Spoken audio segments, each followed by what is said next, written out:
آقا ترامپ شمشیر رو از رو کشید. یعنی چی؟ اگه فکر میکنید در مورد ایران و خاورمیانه و اینا صحبت میکنم کاملا اشتباه کردی. ترامپ شمشیر رو روی پسر خالش کشید. وقتی اومدی نفهمیدم کی اومده، حالا که همه جا رو به هم ریختی فهمیدم کی اومده. داستان چیه؟ تقریبا همه میدونن رابطه امریکا و کانادا بسیار رابطه تنگاتنگیه. جهت تنویر افکار عمومی برای کسایی که نمیدونن، امریکا و کانادا مثل دو تا پسرخاله میمونن.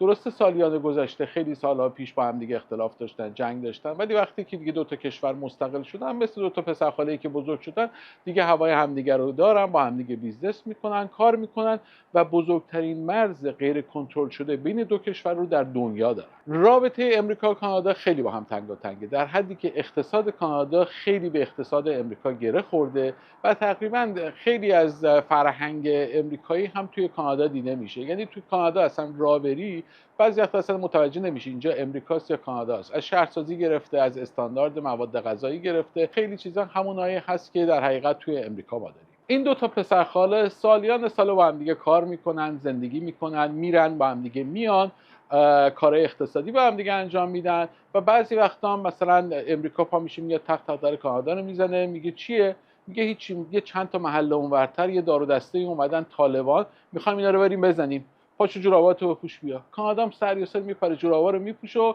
بدو میرن مثلا به جنگ طالبان. یا برعکسش یه روز دوباره امریکا میاد نصف شبی در کانادا رو میزنه، کانادا میگه چیه، میگه بدو طوفان اومده فلوریدا رو آب گرفته، ما گرفتار شدیم، بیچاره شدیم، به بر و بچ بگو سطلا رو بیارن، برقا قطع شده، بریم اونجا آبا رو خالی کنیم، برقا رو راه بندازیم. کانادا هم بدو راه میفته و میره کمک امریکا. رابطهشون در این حده که همیشه پشتیبان همدیگه بودن توی مسائل مختلف. ولی چند روز پیش آقای ترامپ با یه پستی در سوشال میدیای خودش به نام تروث یک پستی گذاشت که تقریبا تمام سیاستمداران کانادا رو در شوک فرو برد. و اون پست چی بود؟ من مهرام ارجنگی هستم، ریل استیت بروکر از شرکت ریمکس و مورگیج ایجنت از شرکت آلتیمیت مورگیج اند فایننس سولوشن از دقیقاً تورنتو کانادا، طبقه 27 1825 خیابون دوپانت، بیلدینگ گالریا 01.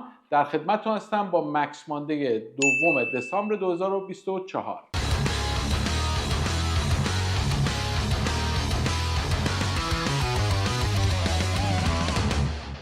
بله، همونجوری که گفتم آقای ترامپ یه پستی رو توی در حقیقت سوشال میدیا خودش گذاشت که تقریبا تمام کانادا رو در شوک فرو برد. اون پست چی بود؟ خلاصه انگلیسیش رو صفحه میذارم، خلاصه‌ش رو به فارسی براتون ترجمه کردم، ترجمه همینجوری معمولی دیگه، خیلی جدی نگیرید. روز 20 ژانویه تمام مدارک لازم برای یکی از اولین فرمانهای اجرایی را امضا خواهم کرد که 25% تعرفه بر تمام کالاهایی که از کانادا و مکزیک و مرزهای مضحک باز آنها وارد میشوند اعمال خواهم کرد. این تعرفه ها باقی خواهند ماند تا زمانی که مواد مخدر مخصوصا فنتانول و مهاجران غیرقانونی که از مرزهای این کشورها به امریکا وارد می شوند و امریکا را نابود کردند بسته شود. هر دو کشور کانادا و مکزیک هم قدرت و هم اراده آن را دارند که به صورت ساده این مشکل را حل کنند. ما از آنها می خواهیم که از قدرتشون استفاده کنند و این کار را انجام بدن. و تا وقتی که این کار رو انجام بدهند باید هزینه گزاف آن را پرداخت کنند. این ترجمه پست آقای ترامپ رو سوشال میدیا بود که کانادا رو لرزوند. استان اونتاریو، همون استانی که تورنتو توش هست و ما اونجا زندگی میکنیم، در حقیقت شریک بزرگ تجاریش امریکاست و بزرگترین استان کاناداست که از نظر اقتصادی داره با امریکا کار میکنه. انقدر این شوک خطرناک بود، این پیغام خطرناک بود که نخست وزیر استانی بلافاصله فردا صبحش اومد گفت ساعت 6:30 دیشب ما بزرگترین تهدید تاریخ کانادا رو شنیدیم. بزرگترین تهدید تاریخ کانادا از نزدیکترین فامیلش، یعنی همون پسر خالش. Well, good morning everyone. Last night at 6:35 we received the biggest threat we've ever received from our closest friends and ally. این بنده خدا همونجوری که میبینید انقدر ناراحت بود، کم مونده بود بزنه زیر گریه. هی میگفت بابا ما فامیلیم، از شما این انتظار رو نداریم، ما همیشه هر وقت شما خواستیم ما اومدیم کمکتون، با همدیگه زندگی کردیم، رفت و آمد داریم. از شما چرا این کارو با ما میکنی؟ And a message to President-elect Trump. There's no closer ally. There's no other country in the world that has stood shoulder to shoulder with our American counterparts, our friends, our family. It's an insult to the 900,000 Americans that are living here in Canada. It's an insult to the 9 million Americans that wake up every single morning to produce products to ship up to Ontario alone. ولی یک چیزی که خیلی بهش برخورده بود و چند بارم تکرار کرد این بود که آقا اصلا ما رو چرا با مکزیک مقایسه میکنی؟ این مزخرف‌ترین حرفیه که تا به حال ما شنیدیم که داری کانادا رو با مکزیک مقایسه میکنی. کلی بهش برخورده بود که آقا کانادا رو برداشتن مثلا در سطح مکزیک پایین آوردن. At the end of the day, there's no two closer allies, more of an open border than Canada and the U.S. And I want to emphasize, to compare us to Mexico is the most insulting thing I've ever heard from our friends and closest allies, the United States of America. آقای ترودو نخست وزیر با معاوناش، وزیراش و رهبر حزب محافظه‌کار، غیر محافظه‌کار، NDP همه همصدا گفتن که این موضوعی نیست که ما توش دعوای سیاسی کنیم. این یه چیزی که باید به صورت تیم کانادا و به صورت واحد بهش جواب بدیم. در نتیجه یک جلسه اضطراری بین تمام نخست وزیرای استانی و نخست وزیر اصلی کانادا که آقای جاستین ترودو باشه تشکیل شد و اینا اونجا با هم دیگه صحبت کردن. آقای ترودو هنوز نتیجه اون میتینگ رو درست حسابی توضیح نداد که چه اتفاقی افتاد، ولی نخست وزیرای استانی که اومدن بیرون یه خلاصه از اون جلسه رو دادن. مثلا آقای فورد اومد بیرون گفتش که خب اگه ترامپ میگه باید این کارو بکنیم باید بکنیم دیگه. And we have to take the threat seriously from President Trump. When he says we need to tighten up the border, we need to tighten up the border. We need to tighten up the border on both sides. And the federal government needs to have a plan. We don't need a plan a month down the road. We need a plan now. نخست وزیر آلبرتو اومد گفت آقا ترامپ وقتی یه چیزی میگه واقعا میکنه. ما باید بریم این کارا رو بکنیم. Well, look, I mean, I take the U.S. president, the incoming president, seriously. He's very clear about the things that are irritating to him when it comes to his relationship with Canada. He's irritated by China using increasingly Mexico, but in the past it's been Canada as a staging area to get cheap products into the United States and hollow out their manufacturing sector. He's been very frustrated by immigration. He's been frustrated by fentanyl.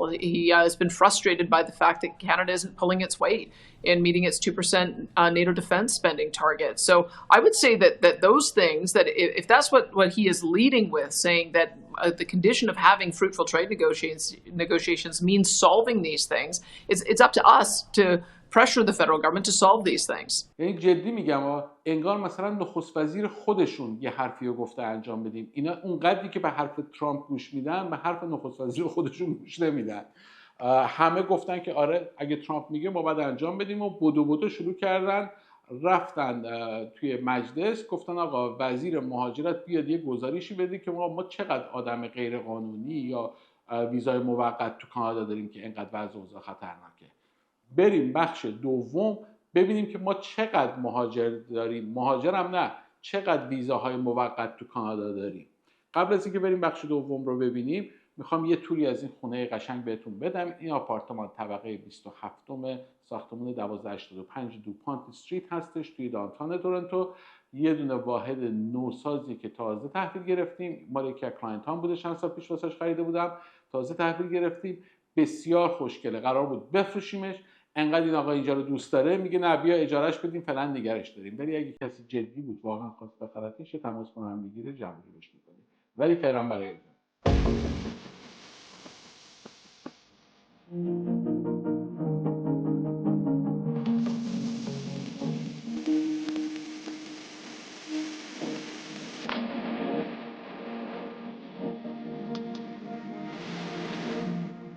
نگاه کن عرصو میوره آدم دلش رو سوزه بکشه. عرصو فکر میکردی از این ارتفاع بتونی پایینه ببینی جلو؟ نه واقعا نه.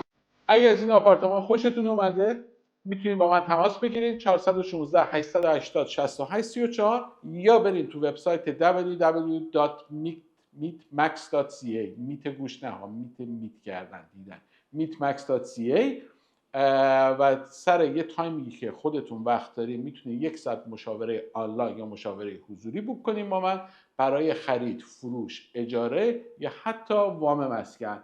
یا اگه خواستید خونتون رو بفروشیم مثل همین خونه میتونم براتون شوکیسش کنم توی مکس ماندی. میریم قسمت دوم برنامه. بله همونطوری که گفتم بهتون انقدر وضع اوضاع قارش میشد که همه وزرای استانی مونده بودن که آقا ما رو چه به مکزیکو اینا چرا دارن ما رو با مکزیک مقایسه میکنن؟ مکزیک انگار مهاجر قانونی رو با سطل اینجوری با آب داری میریزی توی امریکا، کانادا داره قطره قطره میچکونه. یه سری بالاخره توی کانادا هستن که به صورت غیر قانونی مثلا میان پناهنده بشن، پناهندگیشون قبول نمیشه و اینا سعی میکنن که از مرز امریکا برن، در حقیقت مرز کانادا امریکا برن امریکا و تو امریکا برن پناهندگی کنن. چون کلا کانادا مثل اروپا نیستش که شما با قایق و کشتی و اینا خودتو بتونی برسونی. کانادا حتما از مرز هوایی داری وارد میشی یا مرز زمینی که در حقیقت خود امریکا هستش و غیر از این راه دیگه ای نداره. یعنی تقریبا اکثریت قریب به اتفاق مهاجران غیرقانونی که از کانادا به سوی امریکا سرازیر میشن یه جورایی توی سیستم کانادا اومدن و اینا نتونستن درست هندلش کنن. خلاصه همه وزرا گیر کرده بودن که چرا آقای ترامپ ما رو اینجوری داره تحت فشار میذاره. آقای وزیر مهاجرت رو بردن توی مجلس، گفتن آقای وزیر مهاجرت شما چند نفر آدم هستن توی این کشور که ویزای موقت دارن، مهاجرتی هست، در حقیقت مهاجرتشون هنوز درست نشده، با ویزای موقت پناهندگی قبول شده قبول نشده دانشجو چقدر آدم هستن که تکلیفشون مشخص نیست، به ما بگین. و عدد در اومد 4.9 میلیون نفر تو کانادا، یعنی 1/8 جمعیت کانادا تکلیفشون مشخص نیست. این که ما در هفته پیش میگیم آقا ویزا کیلویی $2، نتیجهش این میشه که 5 میلیون آدم توی این مملکت دارن زندگی میکنن الان که هنوز هویت درست حسابی ندارن که میمونن اینجا میرن. بعد وقتی از آقای وزیر مهاجرت پرسیدن که آقا اینایی که 5 میلیون نفری که شما داری میگی اینجا تکلیفشون مشخص نیست، کی تکلیفشون مشخص میشه؟ گفت تا 13 ماه دیگه. بعد میپرسن آقا اینا 13 ماه 5 میلیون نفر تو 13 ماه قرار از کانادا خارج شن؟ یعنی من فکر کنم تمام پروازهای کانادا رو فول فورس از امروز بذاری تو 13 ماه 5 میلیون نفر رو نمیتونه از مملکت خارج کنه، کشور خارج کنه. بعد بهش میگن آقای وزیر مهاجرت اینا چجوریه برنامه‌شون؟ اینا چجوری قراره کشور خارج بشن؟ اینا که غیر قانونی هم ویزاشون غیر قانونی نیستن، مثلا ویزای دانشجویی دارن باطل میشه، ویزای کار دارن باطل میشه، ویزای موقت دارن باطل میشه، ویزای ویزیت دارن باطل میشه، اینا چجوری قراره کشور خارج شن؟ آقای وزیر مهاجرت هم خیلی محترمانه گفت آره خودشون میرن. Minister, your department tabled documents with Parliament that show that 4.9 million visas are going to expire between September 2024 and December 2025. How will we know how many of those actually wind up leaving? As you noted, MP Kamich, when people come here, in many of their visa documents, they undertake to leave. As part of the Levels plan, there will be some visas that are temporary in nature that will not be renewed rather. And those people, when they undertook to come here, will be expected to leave. And that is simply a fact. We'll have to monitor that carefully. There are many measures within our department to monitor these things, but it's one that, Minister, given the volume in question, it's something that we'll have to be very careful in supervising. 1 second, Mr. Coach, I stop the watch, let him finish, and you can ask, would appreciate that. Okay, so I'll go to, Minister, you have finished your remarks? Okay, Honorable Member Kamich, please. Minister, I wasn't asking about whether they will leave or not. I'm asking you how will you ensure that a person whose visa has expired will leave? We know that just on study permits, there are 766,000 expiring by the end of December 2025. How will your department ensure that at the end of those study permit periods, those persons will leave? Again, there are many ways that people leave the country, Tom. The vast majority leave voluntarily, and that's what's expected. یعنی خدایی خودشون میرن؟ شما فکر میکنی یکی که تو بهش ویزای کار دادی، ویزای دانشجو دادی، زندگیشو فروخته، از یک کشور جهان سوم پدر مادرش زندگیشون رو فروختن، پول کردن دادن این بره تو کانادا دانشجو بشه، زندگی تشکیل بده، برمیگرده مملکت خودش، برمیگرده جایی که ازش اومده؟ خب اینه که آقای ترامپ پیچ و صفر بست، برای اینکه میدونه که چه خبر داره تو کانادا اتفاق میفته و 13 ماه دیگه اگر این 5 میلیون نفر بهشون ویزا نده کانادا که بمونن، اجازه کارشون رو تمدید نکنه بمونن، اینا به کشورشون برنمیگردن، اینا راه میافتن میرن امریکا. برای همین از همین امروز داره میگه آقا مرزاتو صفر ببند وگرنه 25 درصد تعرفه برات میذارم. اما موضوع سوم، قبل از اینکه بریم سر موضوع سوم، ازتون خواهش میکنم اگر ویدیوی ما دوست دارین، منطقیه براتون، خوشتون میاد، اون لایک رو فشار بدین. لایک شما خیلی کمک میکنه که تو الگوریتم یوتیوب ما دیده بشیم و برای دوستانتون بفرستین که اونایی هم که در حقیقت نمیشناسن ما رو بیشتر بشناسن و عضو در حقیقت این فامیل بزرگ مکس ماندی بشن. فامیل خیلی بزرگ نه، ولی بالاخره یه عده‌ای هستیم که با همدیگه هم عقیده هستیم و هم فکریم و یه جورایی به همدیگه اعتماد داریم. از همه کسایی که ما رو تشویق میکنن، به دوستاشون میفرستن ما رو و زنگ میزنن، تماس میگیرن، تشکر میکنم و میریم سر قسمت سوم. همیشه طبق معمول موضوع آخر ما یه جورایی به جرم جنایت در شهر تورنتو چیز داره که یه چند نفری اومده بودن پیغام گذاشته بودن، کامنت گذاشته بودن که تو داری چی میکنی؟ سیاه نمایی میکنی که مردم ایران مهاجرت نکنن کانادا. اتفاقا مهاجرین ایرانی از بهترین مهاجرین هستن که تو کانادا و منم افتخار اینو دارم که با خیلی هاشون چه ورک پرمیتی چه دانشجویی کار کردم و دوست هستم و خیلی هم خوبه. هفته پیش اتفاقی که افتاد، یک آقای ساعت 5 صبح با اسلحه وسط اتوبان 401 یا همون 401 که بزرگترین اتوبان، شلوغ‌ترین اتوبان دنیا هست، یعنی نورت امریکا کنار در تمام دنیا با اتوبانی هایوی به این بزرگی با این حجم ترافیک وجود نداره. این آقا 5 صبح اومده بود با اسلحه همینجوری ماشینا رو رندوملی شوت میکرد که چند نفر فیلمشو گرفتن. خوشبختانه کسی مجروح نشده، ولی پلیس دنبال اطلاعات این آقاست که هر کی آقا رو میشناسه بیاد و اطلاعاتش رو بده. Police allege the violent rampage erupted early Tuesday. Hey, no. When a man was seen pointing a handgun at oncoming traffic, with 10 vehicles hit by gunfire, leaving drivers on Canada's busiest highway stunned. البته یکی از بچه‌ها، من برگشتم، یکی از بچه‌ها همین الان به من گفت اون آقایی که گفتی رو مثل اینکه دیشب دستگیرش کردن. به هر صورت اگه دستگیرش کردن که فبل مراد، اگه دستگیرش نکردن دفعه بعد موبایلت نمی دستت بکن، عکسشو بنداز. به هر صورت خدا نگهدار.